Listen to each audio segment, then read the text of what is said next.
Today on the show, we got Kevin Ross. Kevin Ross is a retired Muay Thai fighter who has an absolutely phenomenal career spanning 2 decades, getting a late start after 23 years of drug and alcohol abuse. He turned his life around. This is going to be just a phenomenal time. I'm glad you're able to join us. Kevin Ross, welcome. Thank you, sir. I appreciate you having me on. I'm excited. What intrigues me most about your story is the fact that it seems like that you were lost, like a lot of us are. You're trying to figure things out. And then all of a sudden you give everything up as far as drugs and party and all that other stuff. And you start focusing on becoming this fighter.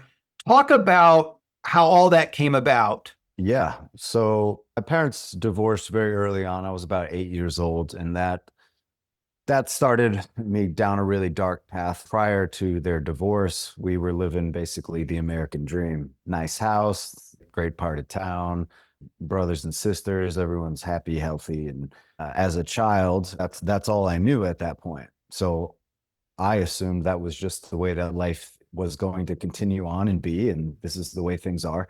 And that really just gave me a real quick look at the realities of life at a very early age. I got to learn very early on about a lot of things like that. And unfortunately, it sent me in a really dark place. My family, it was me, my mom, my brother, and my sisters basically went from living an affluent life to living in somebody's basement because Wow. of the dynamic between my parents. And we were constantly moving from place to place and getting ripped out of schools every 6 months to a year. So I was constantly having to start over, never having any solid foundation. And that contributed to things over time. That's really where that all began, was that aspect. And it showed me that, or I allowed it to make me feel like there's no point in striving for anything or working for anything, because it can all just be ripped away from you. Right. That's kind of the mentality and outlook I had at that point, and really had that victim mentality mindset for many years because of all that, and not thinking that I had a say in it, or that I needed to take things into my hands and take accountability in the things I had control over. And that took me a really long time to finally understand. And how old were you at this point when all this started? So my parents split up I was 8, and then I started getting into drugs and alcohol when I was probably 12. Wow. That's Yeah. that's pretty early.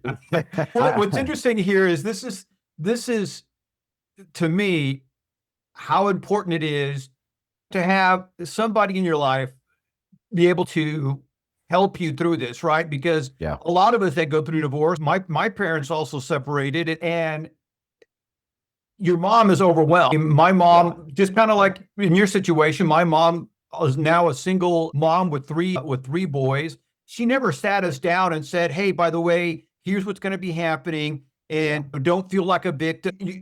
And I think that's something that most parents, because it's so overwhelming, they skip over that, or they don't know how to help their kids process that. And I think that's the number one thing when you're going through those kind of big traumatic changes, whether it's divorce or death or something else, Yeah. unless somebody steps in and says, here's what's going on. It's for an 8-year-old, 9-year-old, 10-year-old, it's too much to process. Yeah, for sure. And I think one of the biggest edging things is we feel so isolated and alone in those situations, not realizing that that's actually a giant majority of the world that goes through the exact same things, if not worse. And I think the more that we can understand that, that'll at least let us realize that other people are going through this too. And you're not alone. You're not by yourself. And other people understand and have gone through it and have overcome these things. And that's what's motivated me to be so vocal throughout my career and use the platform that I have to talk about these things, because I understand how different it may have been if I had someone telling me, hey, I understand, like I went through this too, and you can use this all for a good thing. You can turn this around. You can turn this negative into a positive. But at the time, I didn't understand that you have a choice to make when these things happen. You don't Yeah. have to just accept it as this failure, or this is the way life is for you. You've set your path is set. Your life is going to be this way. Nothing good's ever going to happen to you. People are always going to leave you. People are going to die. Don't hope for a better life. Right. Certainly don't work for a better life. And that's the biggest one, was taking accountability and what you have control over. Yeah. Yeah. All right. So again, here you are. You're more or less living to me, the average life. You're trying to figure things out. What was the thing that drew you to boxing or MMA, and specifically Muay Thai versus another discipline?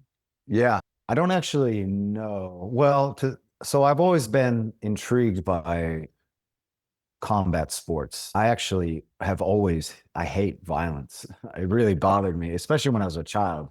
It really upset me when people would be angry and hostile. And even if it was for a good reason, it just, I hated seeing people in pain. And I think I had a lot of compassion and empathy for that. So it hurt me even when I was getting yelled at. It's ironic that I ended up being a fighter, because if you had known me back, you would never have thought I was that way. I wasn't an outwardly aggressive person, violent. I internalized everything. I was self-destructive, and but never outwardly, and never wanted anyone to be in pain. But I was always intrigued by fighting, particularly boxing. Always loved watching boxing, and as I was getting older, it was something that I always thought in the back of my mind that I might one day do. Oh, that'd be fun to do, but it did never seem like a real possibility. I'm never actually going to do that. And I'm not even that way. And then not touching, like, I don't know how my mom would think about this or anything like that. So it seemed like a attainable dream, but it was always there in the back of my mind. And anytime I would see a fight, it would just reignite it a little bit, but then I would shove it back down. And then the older I got, once I really started getting into drugs and alcohol, it was a realization that if I'm going to go after this, I'm going to have to give all this up, and that ain't ever going to happen. So it was almost like it made it worse. The more fights I would see, the more I would drink and try to drown this dream out and try to ignore it. But it would pop up every time I would see a fight. And it was just something that never, ever really went away. And one of my best friends passed away back in, when was this? 99. So I was 18, and he was actually the only person I'd ever told that I had a dream of being a fighter. I'd never told a single person. And again, because I just figured everybody would laugh their ass off if I said that. Well, you're going to do what? There's no way. Like, you drink every fucking day, not to mention I was like super skinny, scrawny, not a confrontational, violent person. Always been physically active and athletic, but fighting is such a different thing, or at least I thought it was. So never brought it up. And then one night we were hanging out, and I told him, I don't even know why I told him, thinking he was going to laugh at me, and he didn't laugh. And he actually said, I think if anybody could do this, you could. That's Not cool. always, yeah. And I don't know why he said that. Or I never really got to ask him, because he actually passed away about a year or two later. He was born with a heart condition and was waiting for a transplant that he didn't get. And so when he passed away, I promised myself that I would go after this dream of being a fighter. I was like, all these reasons I have, all the fear that I have, this guy didn't even get a chance to fail at a dream, let alone try, because his life got wiped out from under him. So even if I'm too scared to do it, I need to do it for him, because I need to live for both of us. Unfortunately, his death sent me even farther down that dark road. It got really bad. It'd be really bad for a lot of, so along with all my friends, because we were all very close. And when he passed, it was like pouring gasoline on a fire. It became really bad. People were just dying and going to jail left and right. Myself almost dying and going to jail so many times. And after, what was it? It was, I think, about 3 years, actually. I'll tell you one other thing. So that was 99, he passed. I never thought I was going to live to see the year 2000 when I was growing up. I don't know what it was. I don't know why I had this date in my mind, but it was just something I figured. And either way, I figured I wasn't meant long for this world because of everything. Right. I just assumed you're not going to be here very long. And I was really living a live fast, die young lifestyle. I accepted it and said, all right, fuck it. Might as well drink and party every day until we're not here anymore. And then, so going into, I was on my way to a New Year's party, 1999, and I was mere inches away from what would have been a fatal car accident, almost getting completely ran over by a semi truck. And when that happened, it really hit me like that was that moment. You should be dead. You shouldn't be here anymore. And I realized that everything from this point forward is extra credit. You're not supposed to be here. That was the moment you were supposed to die. It still took me another 2 years to finally turn everything around. But looking back, that was a monumental moment in my life. And then things started to progress a little bit. Like I stopped going out so much. I was still drinking every day, but I stopped going out and driving drunk all the time and getting into like bad things. I just stayed home and drank every day instead. So that was another step. And then slowly started going down that road. And then right before 2003, it just hit me in the face one day. I was like, you've not only have you wasted your entire life, but how much have you wasted since you made that promise to your friend? And it had been like 3 years. I was like, 3 years of your life that you promised to live for somebody else. And not only did you not do that, but it's worse now than it was then. And I just could not look myself in the mirror any longer and ignore that fact. So for me, it doesn't matter how difficult this is, doesn't matter how scared you are, it doesn't matter even where you can get to with this. You have to go forward, and everything you do from this moment forward is going in that direction no matter what. And the next day I was in the gym and that was history. Wow. Yeah. You know, what's interesting about that is the way the mind works, right? So here you are 3 years later, you're still incubating this dream, and Uh, finally you hit that moment where, like you said, you can't even look at yourself. It's, I got to do this. And what you said there about no matter what, whether I'm a champion, whether this dream leads to something, I just got to do. I just got to get started. And I think a lot of people, that's the hang up. oh yeah. They don't even get started because they're thinking, I may fail. This idea that I have of being a writer, an artist, an actor, a business person may lead to nothing. And it's just normal doubt that we all have. Yeah, yeah, certainly. The hardest part is that first step and overcoming that fear of failure. And I think something that's important for all of us to realize is failure is guaranteed. You're going to fail along the road, and the road is paved. The road to success is paved with failure. You have to fail, get better, learn, develop, move forward, fail again. And really, the only failure is when you let that discourage you from the direction that you're headed. It's not whether or not these things happen. And one thing I always love to do is read biographies on people that have been successful, and you go back and read the story after story of countless failures and just the most horrific things you could ever imagine. If people really knew what it takes for these people to be successful, they would view it very differently. And again, that's what's always encouraged me to be vocal as I can about these things, because it's not something that is widely talked about and discussed and really understood. I think instinctually people understand, yeah, it's going to be difficult, but they don't really understand how difficult, and the fact Right. that you have to face the fact that you are going to fail. It's not going to be a straight road to success. And that was something that I got to learn very early on, because when I started, I was on a straight line to success. I was just every day, it was just progressing so rapidly. And I was so dedicated and so focused. And 9 months in, I finally had my first fight. And in my mind, I thought, well, seeing how it's gone so far, Right. I'm gonna go out there, I'm gonna crush this guy. I'm just gonna skyrocket to the top, and everything's just gonna go in this direction. Because this is what happens when you finally turn your life around, start being healthy and making the right decision. Everything just opens up for you. And I learned very quickly that is not the case. And I got stopped. I didn't even make it out of the fight. I got stopped in the third round.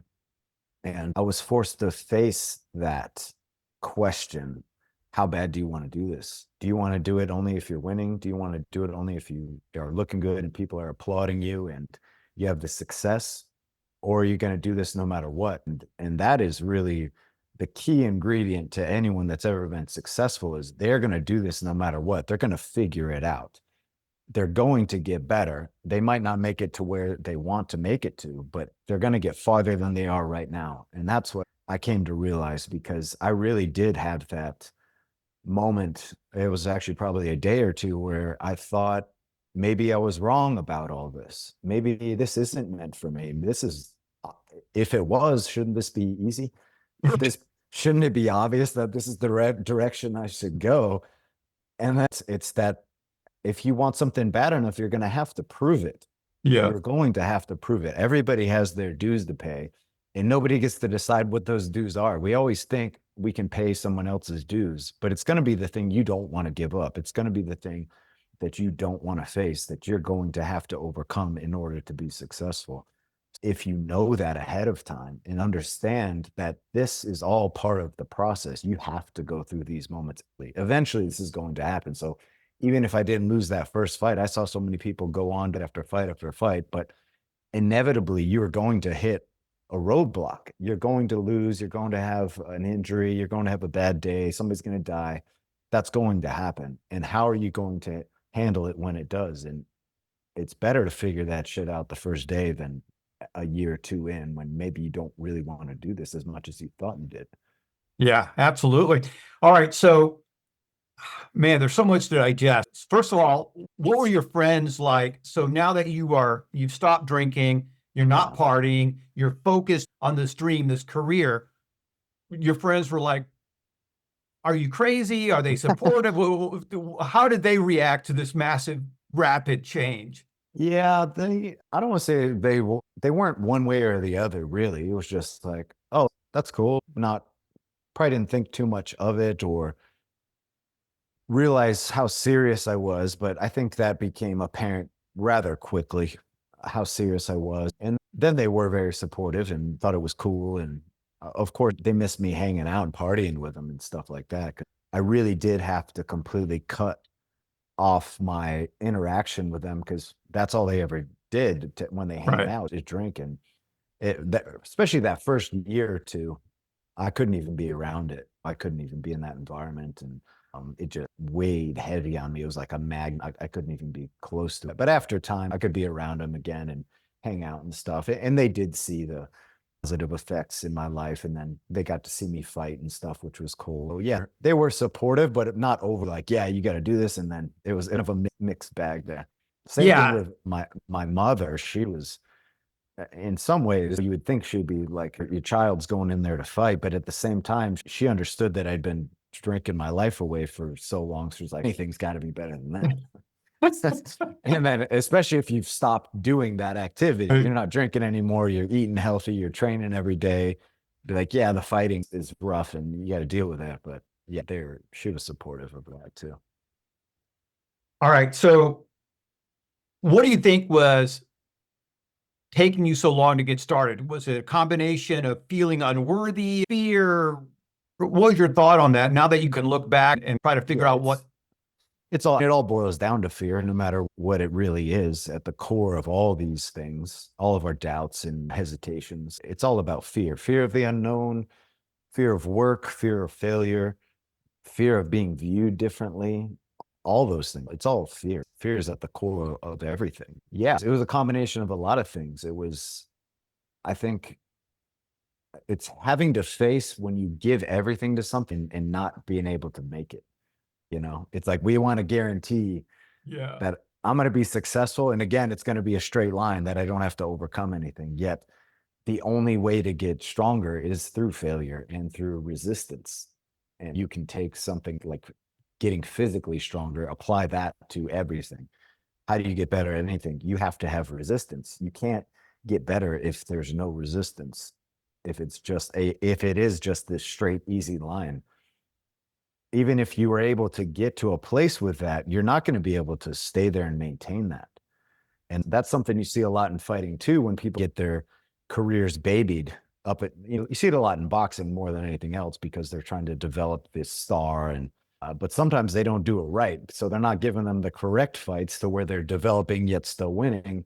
And then eventually they get to a point when they have to face somebody that's not a pushover, and they get the shit kicked out of them. So that's the same concept in all of life. You have to have a resistance, and you have to go through struggles in order to get stronger, to get better, to get smarter, to get healthier. all of these things apply across the board. Yet we are constantly avoiding difficulties and pain because we want to be safe and secure, and we want to feel good, and we want to be happy all the time. And unfortunately, that leads to the exact opposite of what you really do want. One of the things that I come to realize, and this is more spiritual, at least for me, is that I do believe that one of the reasons that we were put on earth was because we were designed to do hard things as a species, right? And at least from what I've seen and what I've experienced, that the harder things that you do, and hard is different for everybody, but the hard things that you do really add to the fulfillment and the joy of your life.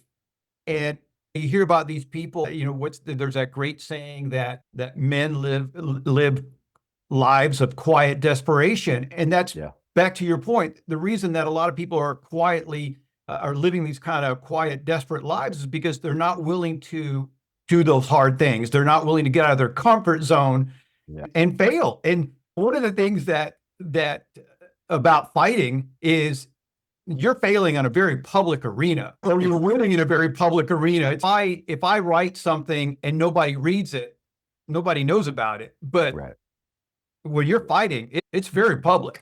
Oh yeah, you are bare naked in front of the world. All your failures, all of your doubts, all your insecurities, all your everything. And I think what's very difficult for a lot of fighters, and why a lot of them deal with so much depression, particularly after they retire, is you do all this work, like 99% of your work goes unseen.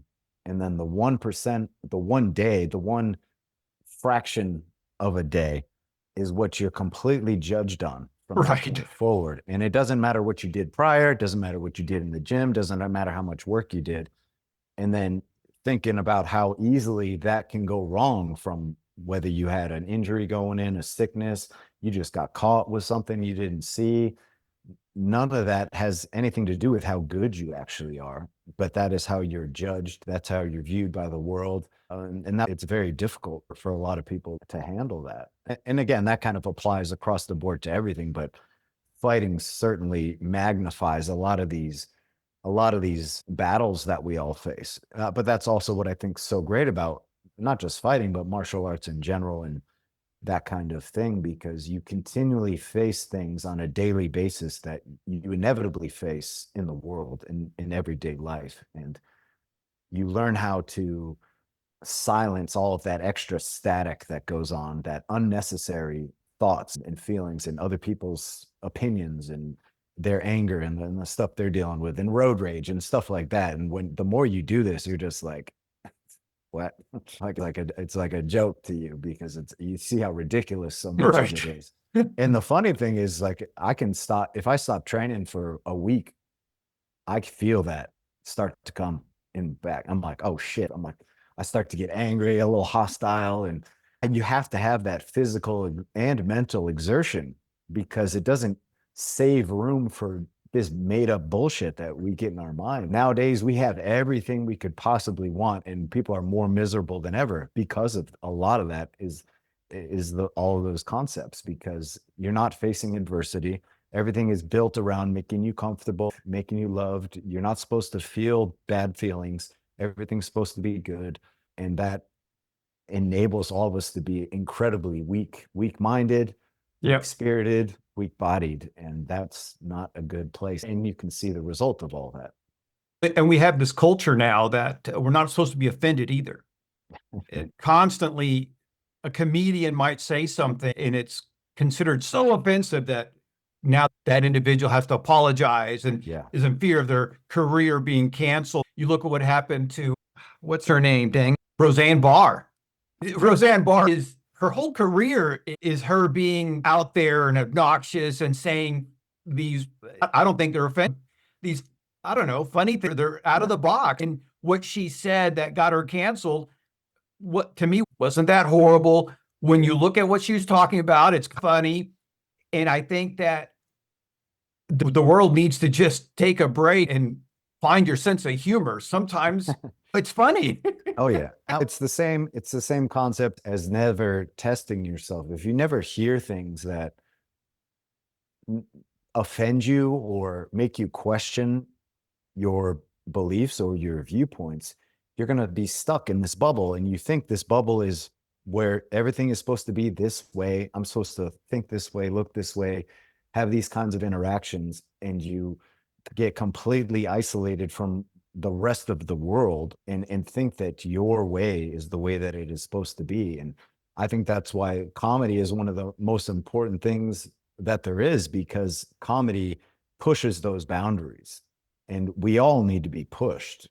And you hope that it's not done in a malicious way. And Right. usually it's not done. It's the whole point of it is to make people think and to realize how ridiculous that we all are. All of our beliefs are a little bit fucking crazy. Like we think they're not because we're surrounded by people who believe the same things, but it's so easy to point out other people's hypocrisies and the ridiculousness of them, but we can't point it out ourselves. Yeah, we're all a little bit whacked out of our minds. Just because it's popular doesn't mean it's not crazy. Right. So to have a little bit of humility, a little bit of sense of humor about yourself. And that's why I think it's so important that if you're not willing to make fun of yourself, you shouldn't be allowed to make fun of anybody else. And that's something that comedians do really well, is they'll make fun of themselves first. And then it's like, all right, now everyone else is about to get it too. Right. I've told you that I'm a hypocrite too. And I have all these stupid feelings and beliefs as well. And that just shows our connection with each other. No matter what our beliefs are, no matter where we live, no matter what country we're in, what language we speak, we're all just human beings. We're all the same. When you boil it all down, there's an extreme side to everything, but the majority of people are in that gray area in the middle. And the more we can understand that, the more we can at least have dialogue. And that's what's so important. And when you cut that off, that's when bad things start to happen. And that's when you get down a very, very dark road. And the worst thing you can ever do is think that your road is righteous and that you're going in the right way, because every horrible thing that's ever happened throughout humanity has been done by people who thought they were justified in what they were doing. Humility is such an incredible characteristic to have. And to your point, you look at some of the biggest mistakes that people have made, and it's that pride, that lack of humility. And so they do these outrageous things and they treat people outrageously. But when you have true humility, you don't get upset because you allow, like you're talking, you understand that everybody has their own crap that they're dealing with. And you also understand that you have something to learn from everybody. Yeah. And you look at our politicians, and I think most of them lack huge amounts of humility. They're all fighting over sometimes silly thing and getting upset because they can't take a joke. It's like, chill, go find your humility. You're supposed to serve the people. Right. Yeah. Yeah. Well, and that happens to unfortunately, a lot of people in positions of power, because you're put in this position, or you put yourself in this position, and now you're not supposed to be a human being anymore. And it develops that. And then these characters, and obviously power contributes to that, and influence contributes to that. And then we get in this position with just a bunch of caricatures of human beings arguing with each other, and everybody else is stuck in having to pick a side, when most people are like, yeah, all these leaders are just out of their minds and they're not speaking for us anyway, but you got to pick a side. And then that's how it goes. But then when you actually meet real people and you travel the country, and you realize most people aren't those extremes of, and that's why watching the news is so toxic. And unfortunately now everyone's got the news 24/7 on their phone, and you can't get away from it. And that just contributes to our judgment of everyone and our views being so extreme, because that's all is the extreme. And if you don't ever go out there and actually see the real world and real people, you assume that's what it is. That's what's out there. And that's how I need to interact with the people that are like this and the people that are like this. Yeah, I always think of these extremes, especially because the media uses it. I think of it as clickbait. Oh yeah. They're showing, like you said, the extreme, right? The people who are far right or far left, and they're saying these crazy things, but those are the outliers, and they're distracting and they're entertaining. They're almost like that, what do you call it? That reality TV, because it's so far out there, versus the average person is not thinking like that. Yeah. But unfortunately, it's so much easier to view and to judge. And that's why it becomes the thing to do, because it takes work to have a conversation with someone you don't agree with, or that doesn't look like you, or think like you, or talk like you.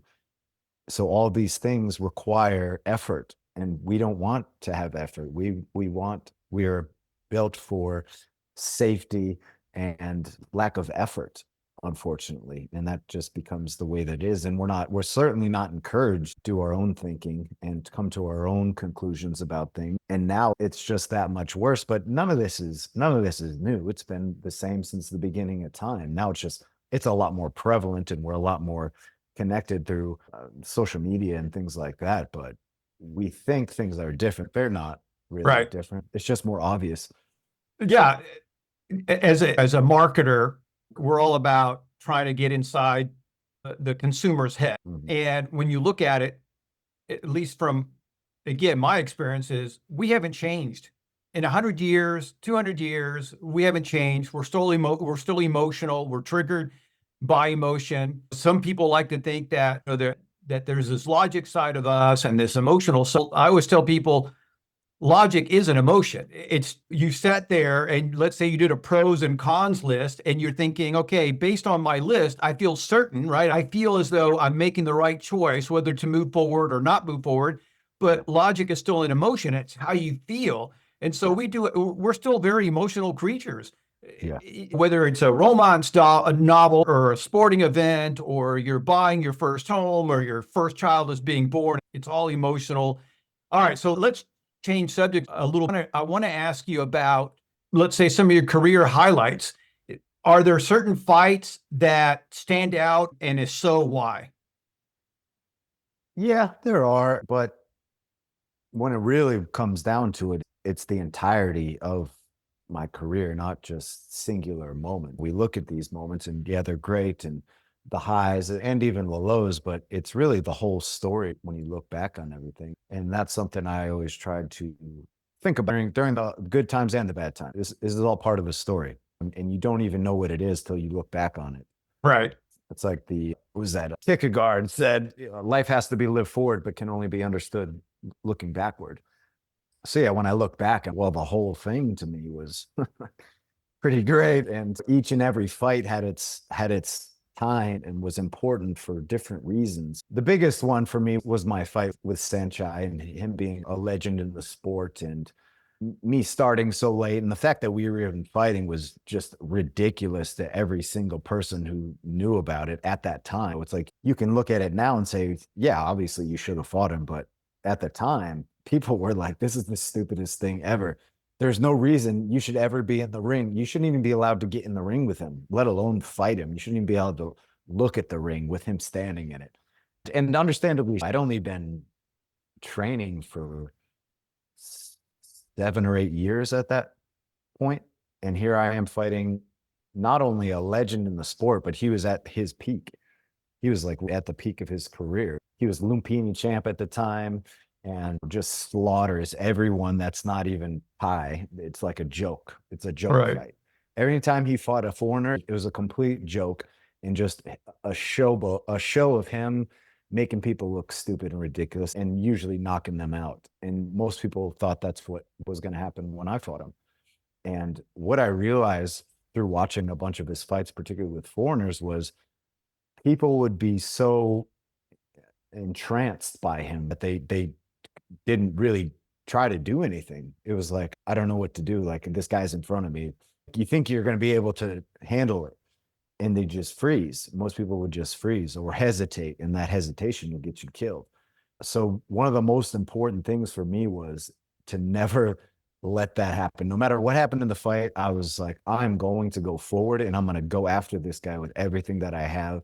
And I'm going to train my ass off so that I have the ability to do that. And then as long as I do that, I can be happy with whatever happened. And that's really the way I viewed my entire career and all of my fights was I might kill myself in preparation, leave no stone unturned, have zero regrets about anything because I know that I did everything and beyond to prepare for this moment. And once that moment happens, that's out of your hands now to a great degree. So it's like you prepare as best you can, but when it comes down to it, you have to let go. And that letting go is the hardest thing for most people to do. And that's why people get so stressed out before they fight and going through all this anxiety. And I was the complete opposite for my entire career. I just had this overwhelming sense of peace when I would go to fight because I knew I've done everything, Right. everything imaginable, everything in my power, even if it was a last minute fight. Like there's nothing I could do. But I decided to take this and I'm going to go out there and I'm going to do what I can do. And also understanding that everything can be used to progress. Every failure, every success, no matter what happens, I can use this to get better.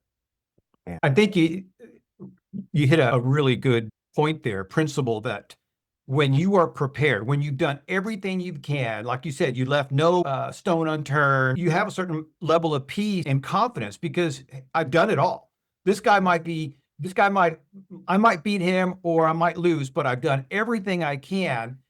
And everybody, I think, has the feeling that, has had that feeling at one point or the other, whether they're getting ready for a test or a fight or whatever. And of course, the other feeling is there too, when you know that, oh, I could have done better. I should have prepared better. And that singular doubt can completely destroy you. But there is a certain level of peace when you're ready.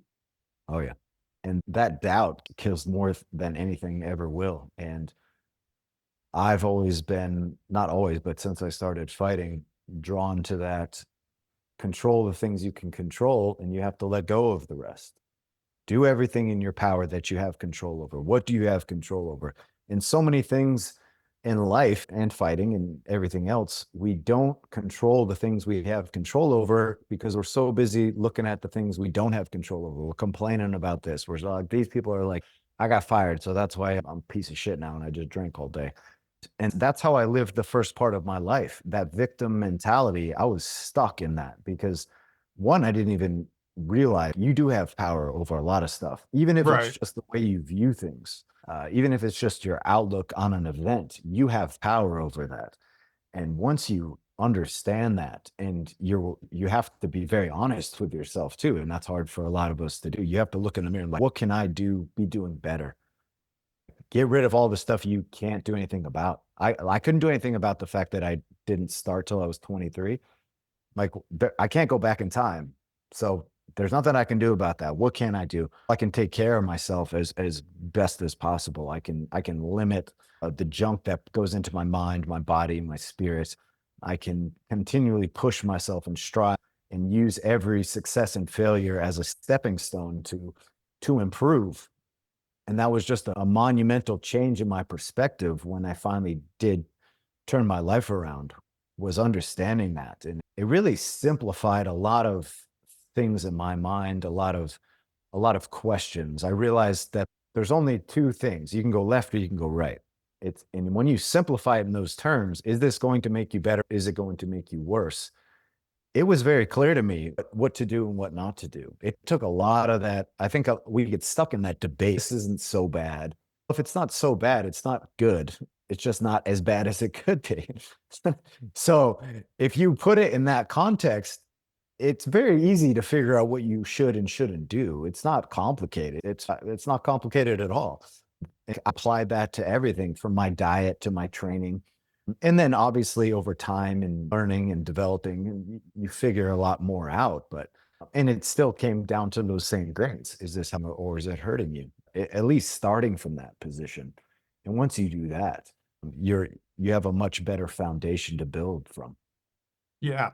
Okay. So I got to ask you this because you started when you're 23, which is pretty young, as opposed to because you keep saying you started later in life. It's late 23 for seems, it's late for someone who makes it to like world champion status. is it really? Oh yeah, most people start in their 12, 8, 10, 12, but at least like in their teens. Gotcha. Okay. All Yeah, right. Yeah. professional fighters, when you look at Muay Thai fighters, boxers, all of them start very, very young. Nowadays with MMA, not so much, but even in that field, you got people starting wrestling when they're children and then going through high school and then they start to develop striking and that kind of thing. So typically you start some kind of training at a very early age and to develop it. And so again, like most people, like high level fighters would be retired by the time they were in their late 20s. Wow. Okay. I didn't know that. I didn't know Oh that. yeah. Like the Uh, guy, so when I fought Sanchai, he's been fighting since he was, I think, 8 years old. He had like 400 fights.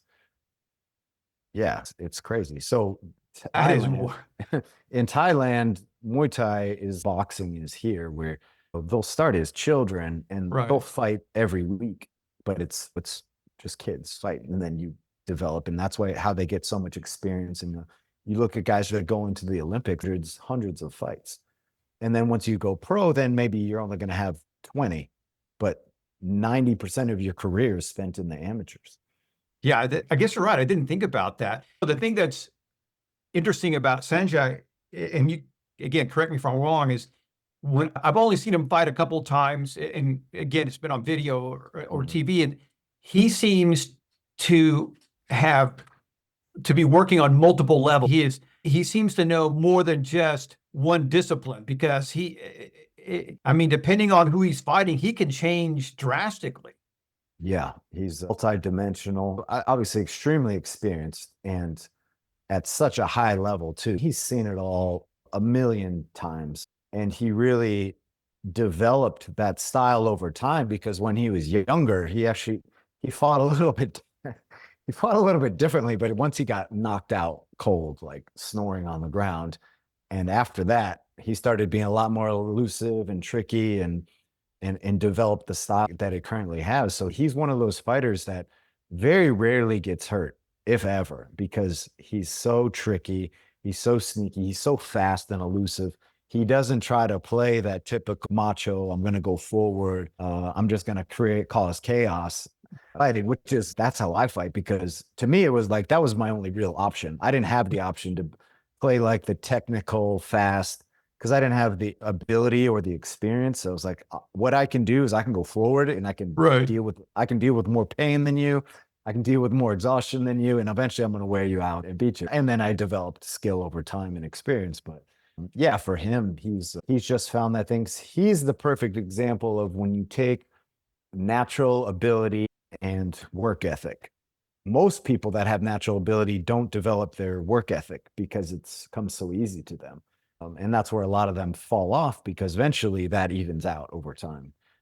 Your work ethic can overcome a lot of your lack of ability, which is what it was in my case. But when you can find someone that has both, that's where you get the Sanchais, the Jordans, the Mayweathers, the guys that have both. They have extreme natural ability, yet they also have extreme work ethic and talent. So when you can combine those things, that's when you get the greatest of all time. But anybody can develop work ethic. Anybody can do work and go way farther than most. And I think I'm a perfect example of that because of all those factors that went in. The only thing that got me to where I got to was my work ethic and my refusal to give up and my willingness to go through hell to get there. I love that because you hear people again like a Michael Jordan or a Kobe Bryant or Mayweather, and they talk about how talent isn't the thing that makes you a great whatever. It comes down to that work ethic and that discipline. And there's like your point, there's people out there who might have more natural talent, but they have no work ethic, and that's why they don't have a career. Yeah. Yeah. I'll take a hard worker over a talented person any day of the week because they have that already. You can develop skill. It's difficult for people to develop a work ethic, particularly when things have been easy for them and when they've had natural ability. And that's one of the most difficult things for people to, I don't know if it's difficult for people to understand, but to realize that all this only comes from hard work. You look at those great athletes like that. Each and every one of them worked harder than any other person on their entire team. It's very documented that they were the hardest workers. It wasn't they just showed up and were magic all the time. They were in the gym constantly, more than anybody else. They put in more work than anybody else. So is it the talent that got them where they got to, or was it their work? Because the talent wouldn't have done it by itself. Only the Right. work ethic would have, and anybody can do the work. Right now in any sport, there are some very talented, gifted people that we'll never hear of because they're not willing to put in the work. And the people who are willing to put in the work will surpass them. I mean, Always. that's just the reality. But it takes experience to know that because growing up as a kid, you'd think, man, if I was naturally gifted like that, I would do this, I would do that. But it doesn't happen like that. You got to really put in the work. Yeah. And again, that always goes back to that victim mentality about things. If I had this, I would be this. No, you wouldn't. No, you wouldn't. You think that. That's like saying, oh, if I had $1 million, I'd be happy. No, you wouldn't. Right. You'd be the same. Not only would you be the same person, but what we fail to realize often is with everything, something else comes with it. So Yes. you don't just get the money. You get the money and everything every negative thing that comes along with it. Right. So it's so easy to view someone else and say, oh, I wish I had that. But like, do you wish you had everything that comes with, or just that little piece of the pie there? And again, I used to always try to convey this to people. I'm like, yeah, you can look and say, oh, I wish I was in the spotlight like you. And you don't know what that comes with. You have no fucking idea what that comes with. You don't want to be where I'm at. Because if you did, you would do what it takes to get there. You just want it without the work. You just want it Right. without the sacrifice. You want it without the failure and the loss, and without all the eyes on you all the time and the pressure that it comes with and everything that encompasses this position.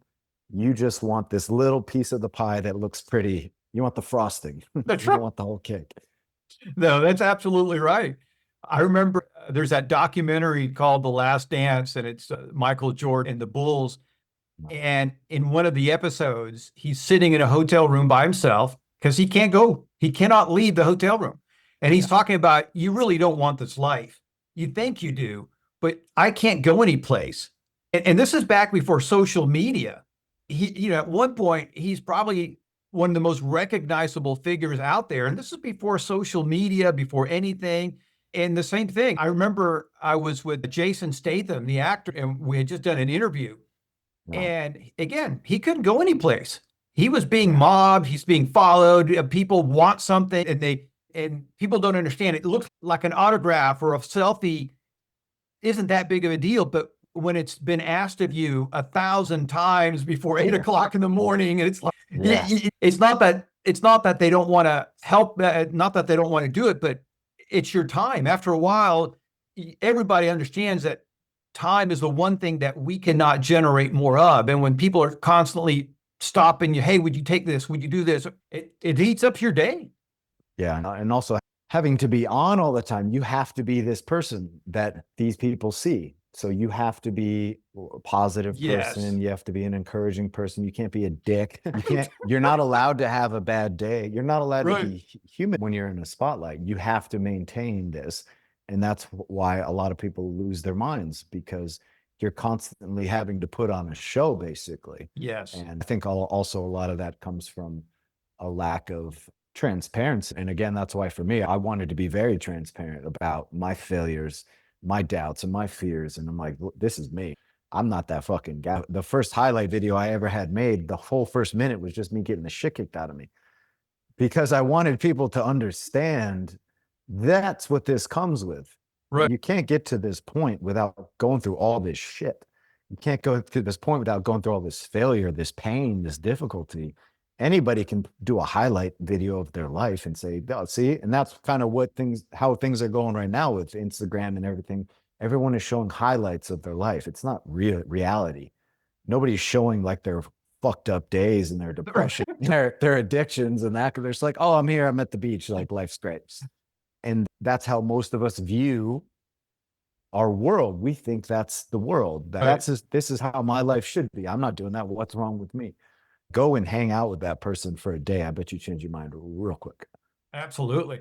Okay, so that leads me to talking or asking you about adversity. Is there a particular challenging period or event, either in your life, in your career, and how did you overcome that? Yeah, there's been a lot of those. There's been a lot of those. I think one of the most important things to remember is those things never stop.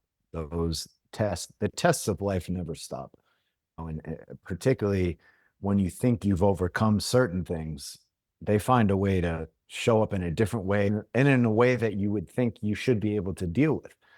But to your point, the first fight I ever had was a perfect example of that. As I said earlier, I went in there thinking I was just going to smash this guy out. And you have to realize, one, you have to understand how bad you want success in a certain area, in the direction that you want to go to, and realize that your mindset about those things has to be, I can use every moment to get better. I can use every moment to realize what doesn't work. I can use every failure to get better, to get stronger. So through every loss that I ever had, every injury that I ever had, every downtime that I ever had, it was always trying to view things through that lens, and usually did a pretty good job about it. But the hardest times for me, when it was in 2008, I went through this period where I just could not get fights anymore. I had something like 30 fights fall through, which is just madness. And it was like time after time I'd train and get ready for a fight, and then the guy would pull out, the event wouldn't happen, something. And it just got so frustrating. And this is a time when UFC was starting to get really big, and a lot of the people that I trained with were fighting in the UFC and fighting in Pride and fighting in a lot of these big organizations. They were all doing MMA, and they were always like, why don't you do MMA? Like, we can get you a fight today and get you paid too. Muay Thai has no fucking money. It was like you're basically paying to fight, and I physically did pay to fight a few times.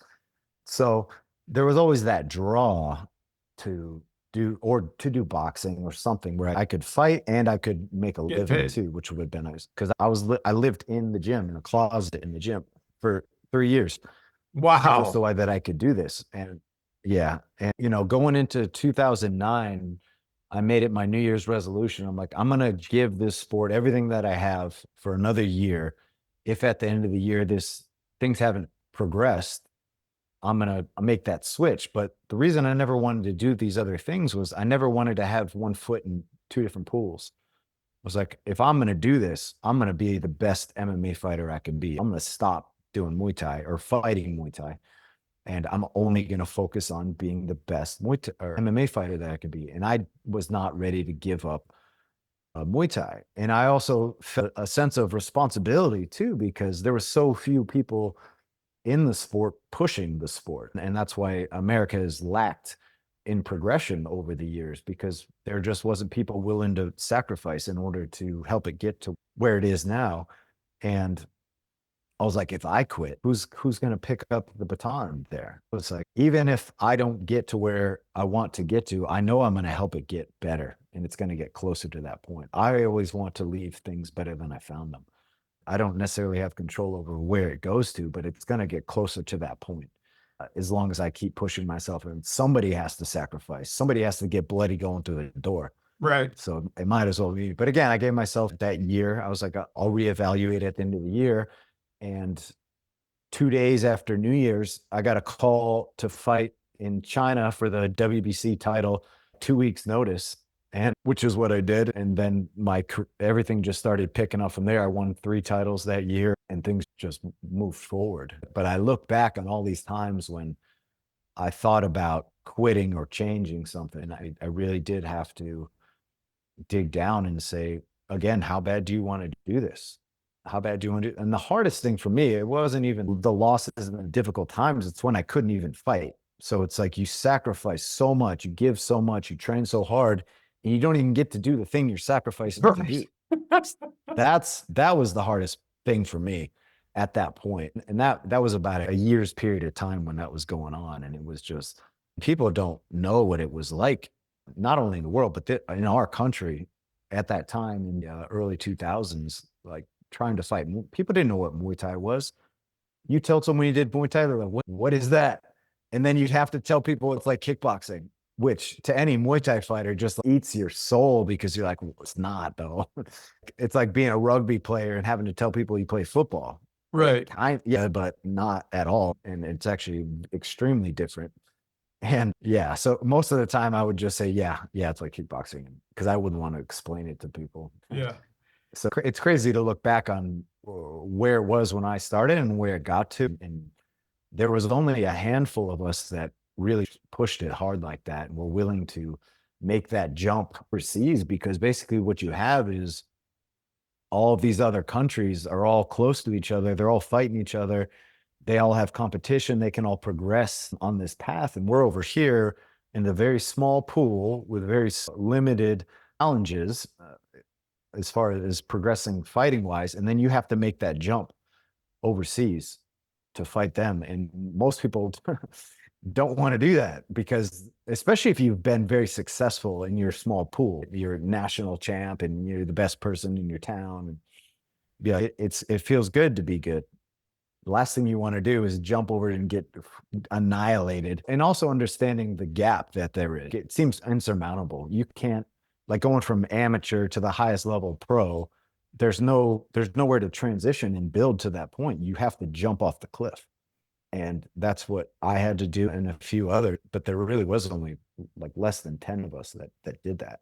And we just all happened to be doing it at the same time. And it was really the golden era of American Muay Thai. It was a really magical thing to be a part of. And it wasn't lost on me that this was special, but I've always viewed things that way since turning my life around, as in every day is not supposed to be here. Right. Here. So even the bad stuff was like, wow, at least you're having bad shit instead of no shit. Right. Absolutely. I remember for the longest time, I would think of life as bad or good. And then my life changed when I decided it's not bad or good. Is it hard or easy? Are you learning and getting better? Because no matter, you've already said this, no matter where you're at in life, if you're moving forward, you're always going to have some level of resistance. Yeah. And so again, sometimes it's going to be easier and sometimes it's going to be harder versus good or bad. I think good or bad puts you in that victim mindset, but hard or easy, it's easier for me to digest that and say, okay, this is hard, so I got to double down. I got to really tighten my sleep. I got to really tighten up my nutrition to get to where I want to go. Yeah. And I think perspective is one of the most important things that we have in life, and an understanding of that, and also understanding that everything is a spectrum. It's not this binary black and white thing. There's an enormous spectrum in between. So when you say good or bad, like, what are you really actually talking about? And unfortunately, often the things we want most in life are the worst things for us, like wanting things to be easy, wanting to always not have difficulties. Yeah, I don't want to have difficulties. And sometimes, I want to sit on the beach and drink beer, but for how long do you want to do that? A day? It's like where we are built for resistance, and resistance gives us purpose, and difficulty, you're just trying not to overdo it to where everything's just this traumatic, difficult test, and you're just seeking out discomfort and awful things in life. So there's a balance there, but most of the stuff that's worth doing is difficult. And most of the stuff that gives you real fulfillment in life is difficult to do. It's difficult to attain. And that's why the reward is so great. And that's where you get the real benefit of going through that difficult times, even if you don't achieve that thing, just knowing that you pushed yourself and you didn't give up when it was so easy too. And so many people do. And then it's a very slippery road once you start to allow weakness to enter your life in any area, because one weakness leads to another, and soon, eventually, you end up in a place you never could have imagined. But the same thing goes for strengthening yourself, one thing after another, one little thing, one seemingly insignificant moment to another ultimately leads to being unbreakable. Yes, absolutely. And I like the fact that you pointed out that it's degrees, right? It's not, if somebody comes up to you and says, hey, if you avoid doing this one thing, your life will be ruined. No, it's these little degrees, right? Today you skip a workout, or today you don't do that one thing you're supposed to, and then it gets easier to not do it, and easier. And the reverse is true. You stay more disciplined, you get stronger at it. And again, there's nothing better than looking back and looking where you came from, where maybe a year ago, getting up at 4 o'clock in the morning was incredibly difficult, but today it's a no-brainer. It's just part of your life. Those small incremental progressions. I think what keeps a lot of us for doing things is we so want to just jump to the end. We want to skip to the end. No, you don't want to just skip to the end, because you're not going to be able to You didn't develop the strength to stay at the end. So even if you get there, you're going to get knocked off that super fast. You need the process. You have to go through the process. You have to build strength. You can't just lift 300 pounds if you've never lifted 5. It's never going to happen. And if you do, you're going to destroy every piece of your body. So if you view things that way, and also understand, just start small. You don't have to, you don't have to be perfect. All you have to do is be better today than you were yesterday. One tiny little thing. Go walk 10 feet. Like, you didn't walk 10 feet today, and now you did. So you've walked 10 feet. Now do it again. Now walk 10 feet 5 days in a row. Now add 5 more feet. And now eventually, and you progress and you build and you strengthen, and that's how you develop. And that's the only way to develop. There's no shortcuts to success. Got to take the stairs. It's cliche, but that is the only way. And it's the only way there has ever been. There is no other way to do it. And the worst thing that can ever happen is to skip ahead and end up in this place that you don't know how you got there. You don't know what it takes to stay there.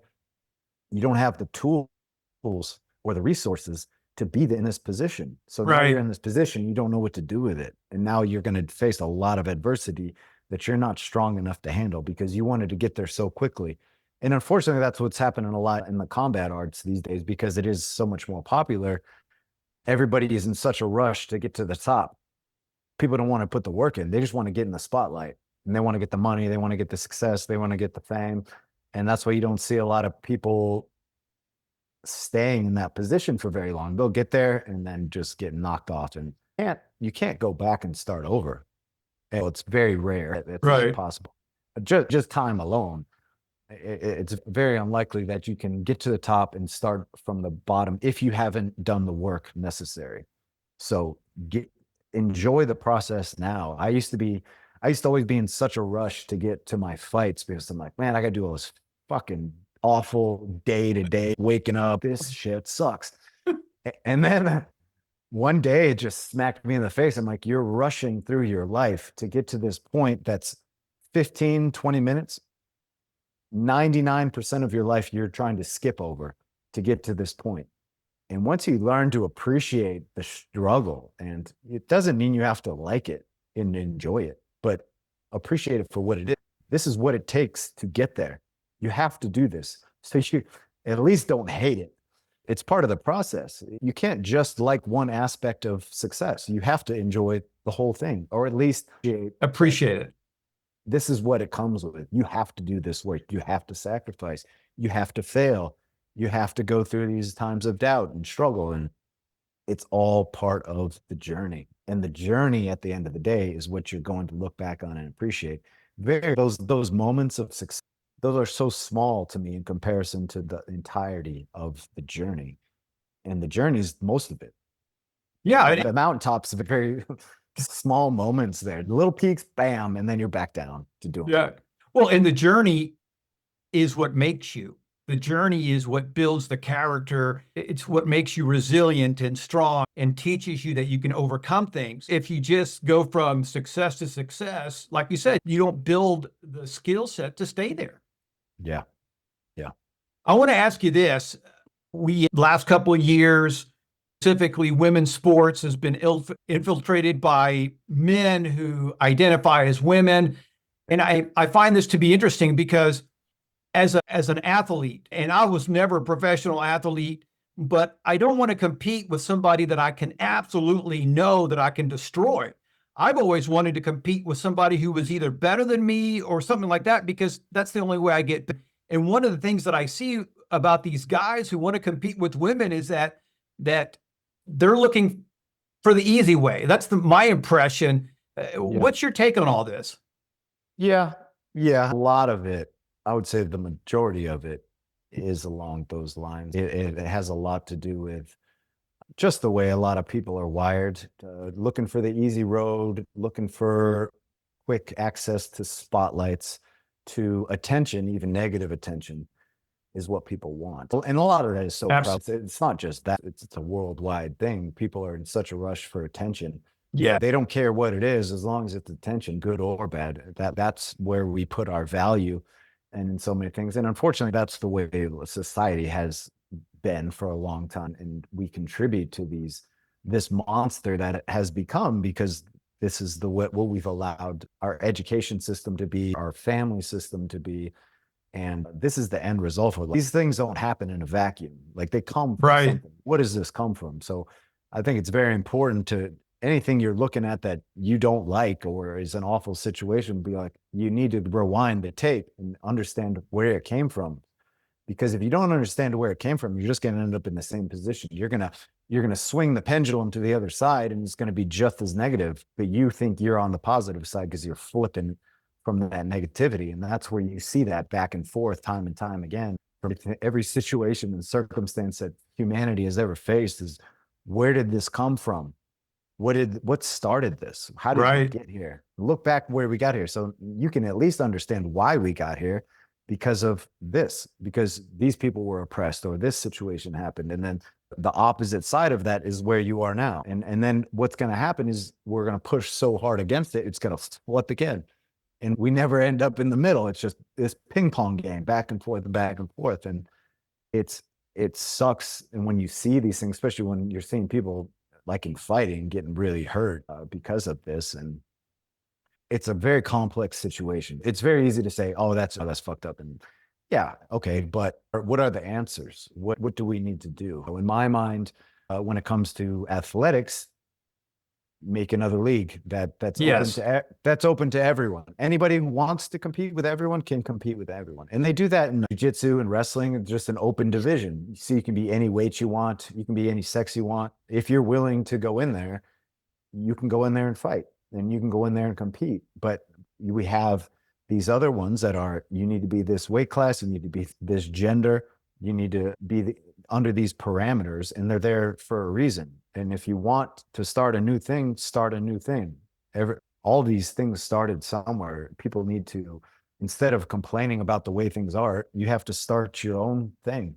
And if it's what you want, you need to do it yourself. Don't try to, it's like trying to make somebody else be the way you want them to be. I can't change you. I Right. be myself. And if that influences you, great. But if not, I can't get emotionally attached to the fact that you're not behaving the way that I want you to behave, and you're not believing the things that I want you to believe. Yeah, absolutely. I totally agree with that. I think this is going to die out. Again, this is just my impression. There was a book called, I'm blanking on the name, but bottom line, the author did a bunch of research, to your point, trying to figure out where all these things came from. And her conclusion is that this is a phase because people are getting all of this attention.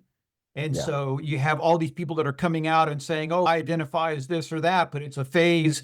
Just like a few years ago, there was a cutting phase, and there was a bunch of high school girls that were doing pregnancy packs, and they were all getting pregnant together and stuff like that. That this transgender thing is a phase.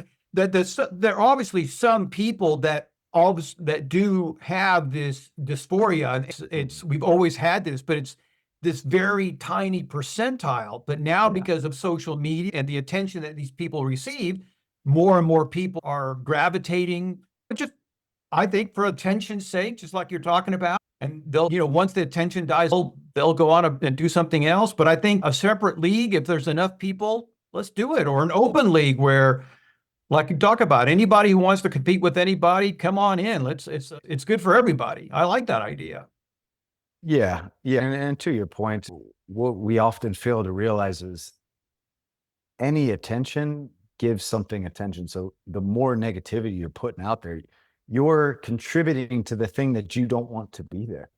And this happened time after time. And look at all like the bands that were tried to be blackballed by their label. And since, like, what did that do? All it did was make them better and bigger and made them a huge name. Like, the worst thing you can ever do is try to like yell to everyone, hey, don't look at this thing. All you're doing is making people curious.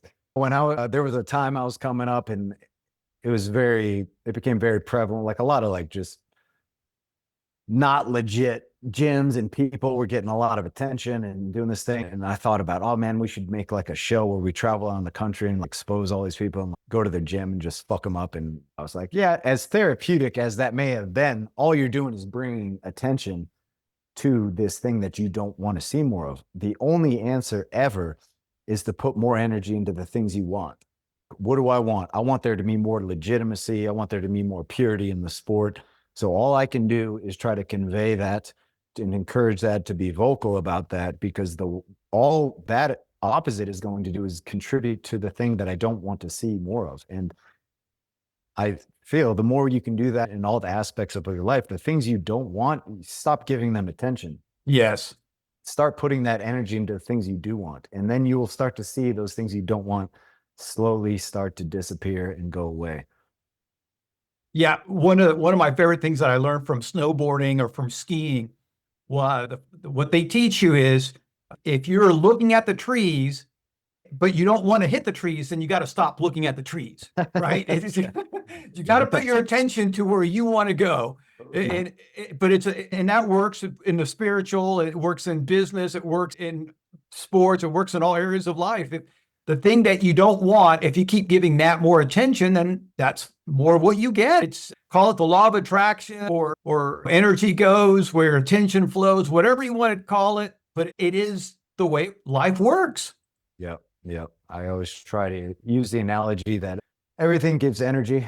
What you do with that energy, how you direct that energy, that is all in your control. And if you continually view these things you don't like and talk about them and think about them and talk to other people about them and put them out there, all you're going to do is see more of it. It's going to become more popular. And it's just this toxic ball rolling down a hill that's just picking up more momentum and more and more. And it just becomes unsustainable. And it's often how you see people that just are constantly have drama in their lives. I'm like, Yeah. very rarely is there someone like that you don't understand why that happens.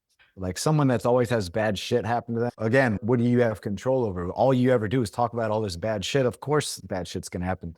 Like you don't even have a perspective, because now everything's bad to you, because now it's not the thing that you want. Absolutely. If somebody says, the minute somebody says, I don't like drama in my life, to me, that's like a red flag. That's like, this is a person who invites drama all the time. It contributes to it constantly. Yes. They're like, Yes. did you hear what so-and-so? I'm like, oh, fuck. Absolutely. And you hear this quite a bit from single women. I don't want drama about this. Avoid at all costs. Yeah, red flags everywhere. Absolutely. Absolutely. All right. So one of the things that I want to figure out, and I don't know if you even know this, but here you are, you're 23, you've given up this life, or you're giving up this life that you've had of partying and drinking. And how did you build the resilience, cultivate the mental toughness to do what you're about to do? Because you're not entering a soft sport, and I don't want to offend anybody, like baseball. You're entering a sport that you could get hurt. People die in the sport. People get crippled. They get brain damage. This is a serious, dangerous sport. And you're going from a life of partying to this life that requires mental toughness. Do you know how you cultivated that? Did you ever think about that? No, I never really thought about it much. For me, again, I just really simplified it in the you're not supposed to be here anyway terms. And I took the kind of that broad spectrum of the what ifs and this could happen and this difficulty. It was, you're either going to do this or you're not. It doesn't matter. It doesn't matter what could or will or is going to happen. Are you going to do this? Yes. All right, there you go. You're going that direction. And then over time, that certainly I developed that, but it really was a one-track mind. I was singularly focused. I was very aware of how much of my life I had wasted, but I was very aware of what that other road leads to. Because I knew that, it was, you're on this road no matter what happens, because you know what the other road comes to. So if you don't do this, you're dead. You're going to die. I didn't have a question in my mind that I was going to be dead or in jail, and should have been so many times. And so again, that took that all of those, it didn't necessarily take away my fears or my doubts or anything like that. It just simplified them to, what are you going to do about it?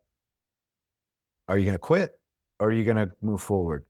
And that was it. I'm going to move forward. And the more you do that, the simpler it does become. As I said, it doesn't take those doubts away. It doesn't take any of this stuff away. What it does is it puts them in a simpler context, and it allows you to process the things you would normally debate in your mind over much, much faster.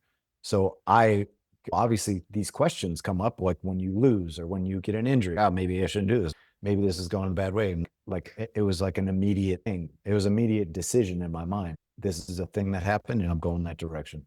And then the more you do that over time, but that's also something I was mentioning earlier, how the lessons never end and the tests never end. So I blew my knee out in 2012, tore my ACL completely. And this was at the peak of my career, right after I fought Sanshou. And then I fought Sakadao 2 months later, who was Lumpini champ also at the time and who had just beaten Sanshou, who I actually watched beat Sanshou live. And I fought him. And then my next fight I was getting ready for, as I was in preparation for that, I blew my knee out in training and then had to basically rebuild and start all over. And I had so many injuries up to that point. This was the biggest one. But then later, toward the end of my career, like the last 2 years of my career, I was getting ready for a fight, this huge fight in Japan. I'd always wanted to fight in Japan because when I started is when K1 Max had just started, and it was just like this dream of mine to fight in Japan, especially at one of the giant stadiums there. And this was at this mega stadium. It's where Mayweather fought, what's that kid's name? Takaru, I think. It's like 50,000, 100,000 people, something enormous. And that's where I was going to fight. So it was like this dream come true. And then a week before the fight, I snapped this joint in my thumb and ended up having to cancel the fight. And in my mind, I thought I had already been through so much, and like a knee injury, like that's like the most horrific shit because you can't even walk. Like a thumb should be minimal, and it should, You can tape it up or something. yeah, and it should just be like, oh, this is a thing. I'm gonna get better. But it was just as difficult of a test for me because I think partly because it was so small. It's just such a little thing, but I can't use my hand. I can't punch with it. And I can't fight with that with this thing. And it's so small, yet I've overcome so much. And I realized I had another day where I was like, fucking bullshit. This is this is awful. And it was just like, this is another test. And this is another phase of your career. This is another lesson that you have to overcome and you have to learn from. And how are you going to use this moment? And again, it's like once you've done that so many times, you can't pretend like you don't know that you have a choice to make here. Like you can use this and be a victim, be like, oh, poor me. I'm like, oh, I broke my thumb. Or you can say, fuck that. I'm gonna get better. I'm gonna push myself. And that's what I had to do. But it was like 20 years of my career. And it was another thing that was a reminder. These tests will never stop coming. And if you understand that about life, you'll be able to handle it a lot better. It's never going to stop. The tests are never going to stop. Difficult times are never going to stop. Even if you sit yourself in a padded room for the rest of your life, there's no escaping what life comes with. And the more you try to avoid it, the worse it's going to be. And the weaker you're going to be, and the less you're going to be able to handle it when these things do inevitably come. The best thing you can do is face that thing head on, say, I'm not going anywhere. I'm going forward. You're not going to break me. Yeah. And I think the takeaway is that we are always in control of the choice. We have the choice. You can move forward, you can fall back, you can shrink, you can push yourself to move forward, but we always have that choice. And I think that sometimes, especially when we feel overwhelmed, we forget that we're in control of how we react and we're in control of the choice. We have that free agency. So I love this idea or this reminder that a choice is always available to us. Yeah. Yeah. And we always think that it's easy to say, you don't understand. It's not a choice because this thing happened to me. And I'm like, but it is a choice what you do with it. And the more you can hold yourself accountable to the actions that you take from that point. It might not have been a choice on the thing that happened to you. Sometimes it wasn't, but that's irrelevant. Where you're at right now, all that other stuff is gone. What you do from this point forward is 100% your choice, your decision, what you're going to do. A great book that talks about this is Man's Search for Meaning, which is a phenomenal book, and he dives deep into that. That's a great book. Great I book. think, yeah. And for those who have not read this book, it's by a Holocaust survivor. And he does it, like you said, a deep dive into why some people gave up being in the Holocaust or being in this camp and why some didn't. It is a great read. Yeah. And understanding the power of not only the choices that we make, but our perspective on things, how we view things, and how we view things. Our perception is our reality. Perception creates reality. We don't often think about that. We often view the world as if we're all viewing this objective reality that we're all interpreting. We're all seeing the exact same thing. We're all feeling the exact same thing. Yet some people make different decisions than others. And that's how we judge things, because we think it's all this objectivity, or as if they're seeing the same thing that I'm seeing. And they're just coming to different conclusions, when all of life is subjective. 100% of it's subjective. You're the person that's behind this lens, and what is not what other people see. What you feel is not what other people see. Even if there's similarities there, we are all vastly different for all of our very unique circumstances. And even if we go through some of the similar things, you're always coming from a completely different place for a variety of reasons. And that's another thing I think is so important to understand, and gives you a lot more compassion for people, because do you think you'd be the same person if you were born on a different street to a different family, under a different religion, in a different country? Like, not a chance in the world would you be the same person. At least view things from that point, and then start to move forward about your decision making. But we're so quick to snap judgment on things, whether we think they're good or bad, or anything in between. Like, we don't have any idea about anything ever.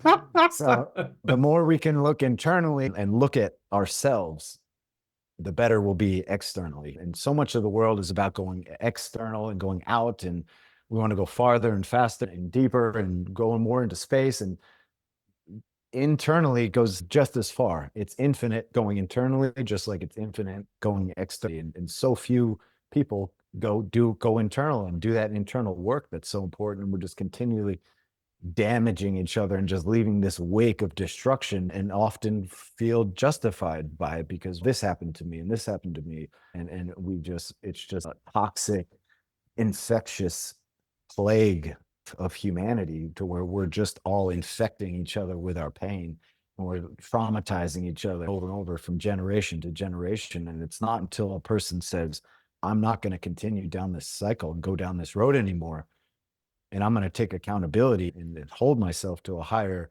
place, and not be a victim by these things, that things change. But that's usually the exception, not the rule, unfortunately. Yes, absolutely. I think you're absolutely right. We see it now, this infection, this toxicity that is spreading over not just our nation, but everywhere.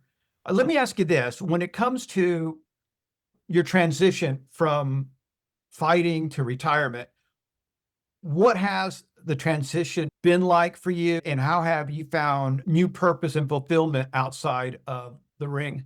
Yeah, I think I was a lot more prepared than most, because of one, how late I started, realizing that I never thought I was going to have one fight, let alone 20 years, 73 fights. And I really did view every day as a gift and extra credit, and had zero expectations of, oh, I deserve to get to this place.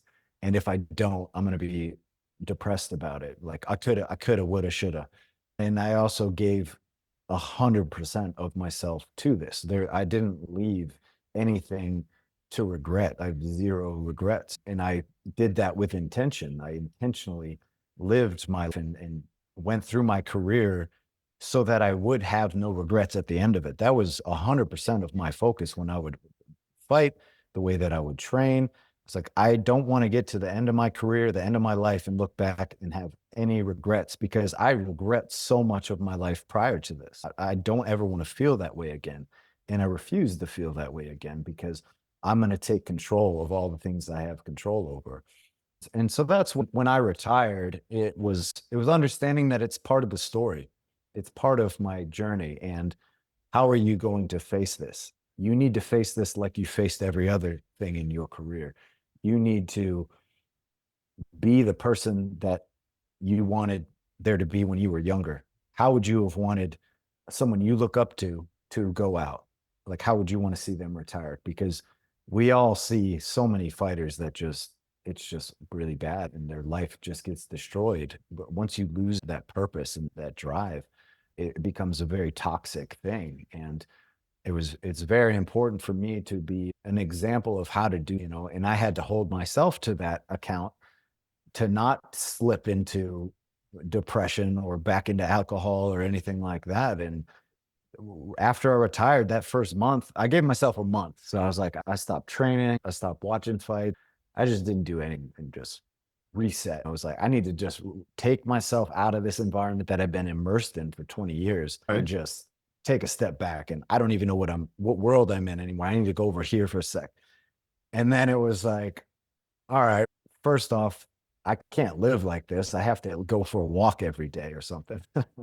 'Cause I saw how weak and how quickly you start to head down that road. I understand that fully. I know how hard it is and how much more difficult it gets. The longer it goes, the older you get, the more injuries that happen, the more excuses they have, the more justifications you have for not being physically active. And I was like, I ain't going out like that, man. So I started just going for a walk every day. And then after going for a walk every day, I was like, all right, maybe I'll do a little run here and there. And started that and started training a little bit, and then got back into training all the time and coaching all the time. I was coaching already, but really just started resetting where I was in my life at that point, and understanding where I wanted to be, how I wanted to operate. I'm like, I'll always love this sport, and I will do it till the day that I die. And it really is for me a therapeutic thing for my mind, for my body, for my spirit. Like, I have to do it. I at least have to be active in some way. It's not like I have to do Muay Thai necessarily, but that I do love it so much. So I just started to regain a lot of those patterns in my life. The training, it's like, I don't need to kill myself and Right. like train for a fight. I need to go train, and I enjoy it, and it keeps me healthy. And as I started to do that, I started helping other fighters out, and really started to enjoy where I'm at. I have zero desire to ever fight again or anything like that, because I gave everything I had to this sport. There's nothing else I could have done. Nothing. There's no moment or anything else. I'm like, well, maybe, but yeah. So I'm glad that desire is gone, because that would be difficult to deal with, and I understand why it's so difficult for people. But I was able to get to a good place to where I can still be involved. I love it. I love to teach. I love to help people, and I love to train myself. And it really is the thing that keeps my foundation solid and allows me to build everything else on top of. Because if I don't do that, everything in my world starts to collapse. So it's one of the things that's very important for me to make sure that I'm doing, especially if I'm feeling down or something's going on. But have you been working out? Have you been? And usually, if those things aren't the case, I'm like, all right, well, at least do that, and then see how you feel from that point. So you might still feel bad, but you got to start there. And once you've established that, typically things aren't what you think they are, because you're able to see things more clearly. Yeah, it's funny. I think that what you said there is a great recipe. Just check the basics, right? Are you getting enough sleep? Are you taking care of yourself? How's your nutrition? How's your workouts? These might seem basic, but I'm a big believer in being brilliant at the basics, right? And so if you're not doing the fundamentals, then yeah, this is why your sleep's off. You're partying too hard, or you're whatever it is, right? So I like this idea of just checking, are you doing the basic stuff? All right, then here's what you got to reset or whatever. Let me ask you this. Let me ask you this. When it comes down to I guess your legacy or the impact, what do you hope that your legacy will be in the world of combat sports, and how do you want to be remembered by fan and fellow fighters? I actually, it's it's not to say I don't care, but what's important to me is to know that I left this sport better than I found it. And to also know that I never quit on myself. As far as what other people view me as and how they view it, that's completely subjective. So it's nice to be viewed as this person in the sport and be respected worldwide and to be known worldwide and to be viewed as someone who really helped elevate the sport. But for me, the most important thing is that I left it better than I found it. And everything else is just extra. It's nice. Just like winning titles and that kind of stuff. It's nice, but I don't walk around with belts and be like, hey, yeah, it's cool, I guess, but it's just a thing. It doesn't really say anything because what's behind that is what's important. What went into that. This is just a symbol of something that happened, but you can have that symbol and have just a dog shit fucking weak ass person have it, right? Like that in itself, it means nothing to me. Like titles don't mean anything to me. Success doesn't mean anything to me unless you're successful as a human being. Like that is so much more important than any of these accolades or these perspectives of other people. You hope that comes with it, but that's never been something that's been important to me other than wanting to be the person that I hoped would be there for me when I was younger. Yeah, I want to show you this film that you made. It's about. It's a phenomenal short film. You did a great job. Thank you. I appreciate it, man. I mean, it really did. I was surprised and very grateful for how it turned out. So that was actually a poem I had written, the only poem I've ever written in my entire life, actually. And it was just describing my life, basically, the fears that I had and all these doubts and overcoming and facing them. And that was a telling of that tale in a sense and showing how it was like a voice in my head, but it was presented as another person. And I mean, that really encapsulates that journey that I had in my life. All those things that were going on, I was trying to drown these thoughts with drinking and self-destruction. And I was trying to hide all that stuff so I wouldn't feel it anymore, which was only making it worse. It was just bringing it out in different ways. We do so many things to try to avoid this pain, yet we cause ourselves so much more by trying to avoid it. It's so much in the long run. Like you're so much better off you facing that thing head on, looking it square in the eye. It's just like fighting. If you can see the things that are hitting you, they're not going to have such as bad of an effect. The worst thing you can do is shut your eyes and turn your head. You're guaranteed to get fucked up if that happens. Staring that demon head on and letting it know that you're not going anywhere. And not only am I not going anywhere, but I'm gonna go forward. And that I think is one of the most powerful things you can do. Any fight that you're facing in life is to look it head on and be willing to go after it. Absolutely. There's nothing worse than running away, whether it's from your bills or a relationship or whatever. To your point, once you look at it straight on and you deal with it, you realize, oh, it's not as bad as I thought. And then you can start making the choices to do what needs to be done. Yeah. I think so many people suffer mentally and emotionally because, to your point, just like you're talking about, you ran away from it for so long. Here it is, your dream is begging you to come and deal with this, and you avoided it for so long. Yeah. And that avoidance is what contributes to so much addictions and depressions and mental health issues. It's all coming from somewhere. A lot of it comes from some kind of trauma that we faced or dealt with and don't want to face it. We don't want to look at it. We don't want to think about it. We don't want to process it. And so we think if we avoid it, that we're ignoring it, or we don't have to see it, so it's not there.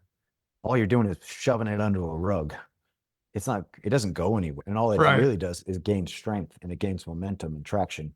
And it's going to get, it is getting you regardless of how much you try to run from it. And it will only get worse and worse and infect every aspect of your life, every relationship you have, every business that you have. Inevitably will just destroy you in the long run. And if I could encourage anyone to do anything, is to try to face these things head on and at least look at them before you start running. Yeah. It takes guts to look at yourself and be honest with yourself, to just to lay it on the line. Look, you're not doing what you should be doing. You're not doing enough of it. I can't tell you how many clients I've worked with who thought they were doing enough and they weren't getting the results. Oh, the reason you're not getting you're at this level when you need to be at this level. You're not doing enough. And sometimes that's a kick in the teeth. It's hard to look at your efforts and say, sorry, it's not enough. You still got to do more if you want the results that you're looking for. And that raw honesty, I think, with ourselves is very difficult. It's probably one of the hardest things to do and to do again. Yeah. It is one of the most difficult things in life, is to not only to look at ourselves, but to be brutally honest. And hopefully it's great if you have somebody in your life that can be that soundboard for you, that can hold you to account. But if you don't have that, you at the very least need to be that for yourself. That's what I was able to do in my career. So that way, the more you can hold yourself to account, the more everything else is extra input, extra coaching, extra help. But if you can't do it yourself, if you can't do it when no one else is there, you're having a pacifier basically by having this other person. It's nice. It's great if you have a coach and a helper, a mentor, and someone like that to give you guidance. But no matter what, you have to do it yourself. It's all on you. Nobody can do it for you. Nobody can do the work for you. And even if they could, it'd be one of the worst things ever, because you're not getting the benefit of doing the work yourself. So the more we can be honest with ourselves and continually put ourselves under that microscope and be like, all right, where are we lacking? If there's an area we want to progress, like, what can you do that you're not doing? And it's usually no secret. So people, we want to look externally. I need help. I need this person to tell me what to do. Like, you certainly know some areas that you could be doing that you're not.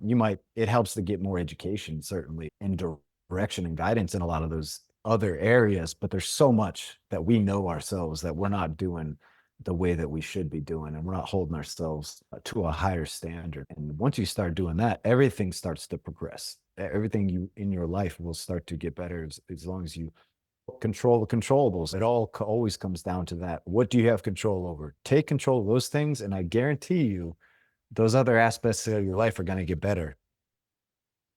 Yes, absolutely.